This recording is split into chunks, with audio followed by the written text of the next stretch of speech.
So Ross Coulthart just called out the control group. That's right, the UFO control group who manages the UFO phenomenon and all its various programs and assets for the United States government. Ross Coulthart is now going after them. This is huge. Get in here. This is Jack with Cosmic Road. I talk about UFOs and the paranormal. Please hit like. Please subscribe. Smash the bell to be notified of future videos. Find me on social media, Facebook and Twitter links below. Love to see you guys there. And of course, comment on the story as I'm going through it. Now, I talk a lot about the control group. It's obviously very important to ufology, right? It's kind of at the heart of it all. You know, who is managing the Men in Black, the crash retrieval programs, the secrecy, all of that stuff. And of course, it gets even stranger from there, doesn't it? Ross Coulthart is going after these guys, and he is naming names. At least he is naming the name of a certain group. And this is amazing. This is fascinating. Hopefully this will be the start of something big. If we can get some momentum behind this push to rip the mask off the control group, that would, obviously be a game changer. I mean, that would be huge. So let's just hear what he has to say, and we'll talk about it. Here goes. What I'd like to know is, and this is from Mike, do you have any idea who specifically might be in charge of this secret UFO recovery program? Mike's under the impression that someone or one individual group is calling the shots. Is that your understanding, or is this spread over a larger area? I'm going to use a word. Actually, I'm going to use two words. Group K. Remember that. Group K. And I hope it's causing a minor coronary infarction for somebody in the Pentagon right now. That's all I'm going to say. But that group is very important. If there is an organization that is gatekeeping, and if there is, and I suspect there is, that is gatekeeping access to information on U.A.Ps, possibly crash retrievals, and possibly reverse engineering programs, a good starting point is the Special Access Program Oversight Committee membership of the United States Defense Department. And they're listed members. I've approached a few of them myself over the years to no great shakes. Another one is, as well as the SAPOC, there's the SRG, the Senior Review Group. And these are the people who review the most sensitive secrets in the US military. The waived, unacknowledged special access programs. If anyone knows, they do. Boom! There you have it. Ross Coulthart just called out the control group. He named names. He named the name of a group K, whatever that is. Now, it's unclear from the context of what he's saying whether he's talking specifically about the gatekeepers, the people that are running the crash retrieval program, or some larger apparatus, the larger control group as well. And it's really interesting that he has some insight in how to get access to these guys, and that's through the SAP, the Special Access Program Committee, Oversight Committee. So, and that makes perfect sense, right? The people that have access to all the secrets and control all the secrets should be, somebody there should know something, right? So I think that's a great starting point, and he's already starting to talk to these people. Now, are they going to be so obvious as to place their people in that position? Maybe they are. Maybe that's where they need to be for the mechanics of the government to function. The mechanics of this secrecy, this legal secrecy or illegal secrecy to work. But just what are we talking about? Are we talking about the deep stuff, the DUMBs, the Area 51 stuff? Because in my mind, the control group encompasses all of it. And, how big are they? How important are they? Well, just as a start, they have brainwashed the American public for 70 to 80 years. They have turned the UFO topic into a subject of ridicule, a fringe topic. And they have done that very deliberately to minimize the topic, to suppress information on it, to prevent people from looking into it, and to allow the mainstream people to ridicule and mock those that do. So just on a very surface level, the control group is vastly powerful. And I resent that brainwashing in particular because I myself was brainwashed.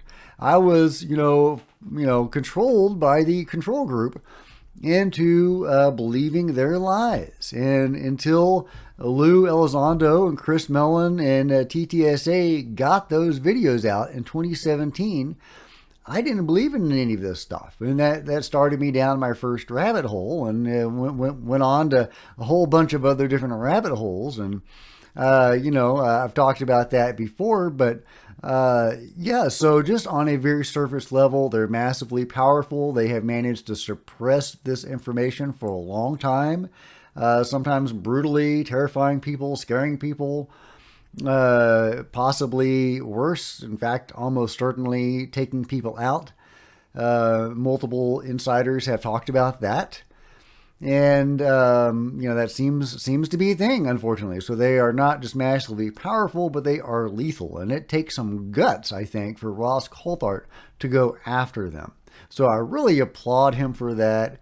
I hope he makes some progress. That would be amazing. So, so good luck, Ross. For those wondering who the control group is, what I'm talking about, well, they go by different names in the UFO community. Some people call them MJ-12 or Zodiac. Sometimes I just think of them as the Area 51 guys. That group. They have been overseeing all this for forever. And, they control a vast apparatus that has global reach. And there's men in black that go into Europe and Asia to silence people and intimidate people on this issue. The crash retrieval teams go to Australia, they go to Brazil, they go all over the world. I mean, it's just massively powerful. Ross Coulthart himself has talked about a crash retrieval team based out of the United States that went to Australia to retrieve a downed UFO there.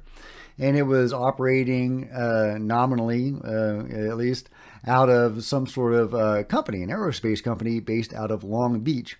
He declined to name which company that was. I'm listening, Ross. So they have vast reach. They have lethal force. They're global. They're, so powerful they can brainwash the entire public. They have been overseeing this stuff for a long time. And of course, it gets weirder than that when you have the various whistleblowers talking about how the control group is working with the beings themselves. And I have talked many times about that. In my mind, there's irrefutable evidence that the control group is working with the beings. And, of course, the control group encompasses a lot of military apparatus as well. And there are a lot of reports, most famously to me, the Terry Lovelace case, where he saw over 50 military guys aboard a giant UFO working with the beings and actually part of the crew, pushing buttons, mashing levers, functioning as part of the crew aboard this UFO, alongside non-humans. And this craft was larger on the inside than it was on the outside, and it was huge. And there's so many cases like that where abductees and contactees see government officials and military guys working alongside the beings. A good question might be, is it worth it? Is what they're doing justified in any way? Keeping this secret, allowing aliens or non-humans to abduct people and do whatever it is they're doing, firing at some UFOs and even seeming to bring some of them down, and working with some occupants of some other UFOs. So it's like humans are a pawn in some chess game between cosmic forces, and we can only hope they have picked the right side. Unfortunately, I don't trust them. Do you trust them? Let me know in the comments below. But yeah, so it's conceivable that they have some sort of justification, that they are doing all of this, keeping it secret, for some justifiable reason that is to the benefit of the United States or mankind. It's also possible that this is some X-Files stuff, and in the X-Files, the secret government people were working with the beings for their own selfish interests. It's impossible to say which is correct, which is exactly why we need transparency. We need the mask ripped off the control group. We need to know who these guys are and what they have been doing on our behalf, theoretically, because it is on our behalf. The United States is and remains a government of the people and for the people and by the people. It does not act like that all the time, unfortunately, but that is what it is supposed to be. And the control group is a subset of the government. It may even be kind of leading the way, maybe, wagging the dog, right? It may be the control group is actually overseeing the government. It does seem to be potentially that powerful. I say potentially because, of course, we don't know. So we need for people like Ross Coulthart to get to the bottom of this, to expose this, and start a chain reaction that will lead to the unmasking of the secrets behind the phenomenon, and especially behind the government's interaction with the phenomenon, and how they've managed to suppress this and what lengths they've gone to do it. And I'm not even opposed to something like amnesty. As odious as I think some of these methods are that the control group has used to, enforce secrecy, I think potentially the only way we can get any answers out of these guys is to grant some form of amnesty to them if they disclose. Now, I don't know if that should be applied to the assassins and the people that give the orders to the assassins, and to the people that do the rough stuff. I do think a line should be drawn on what we allow amnesty to. But for people that are not doing that, who are simply doing their job and, keeping it secret, I am very happy with granting some form of amnesty to those people if they will come out into the light from the shadows. Now we have a name to work with, Group K, and they may be the gatekeepers behind this, the ones that Tom Wilson was trying to interact with and to get them to allow him into the group, or it could be a crash retrieval team. It could be the oversight guys in the Special Access Program Oversight Committee. So I don't know specifically who he's referring to, and he left that intentionally vague. And he is hoping somebody in the Pentagon is having a coronary right now over his use of the word. So I love it. You go, Ross. Keep doing what you're doing. I'm with you. I'm there for you. And I know a lot of other people are too. So anyway, if you've enjoyed this video, please give it a big thumbs up. I would really appreciate it. That'd be awesome. Smash the subscribe button and the bell to be notified of future videos. Join me on Facebook and Twitter. Links are below. Love to see you guys there. And until next time, this is Jack with Cosmic Roads signing out.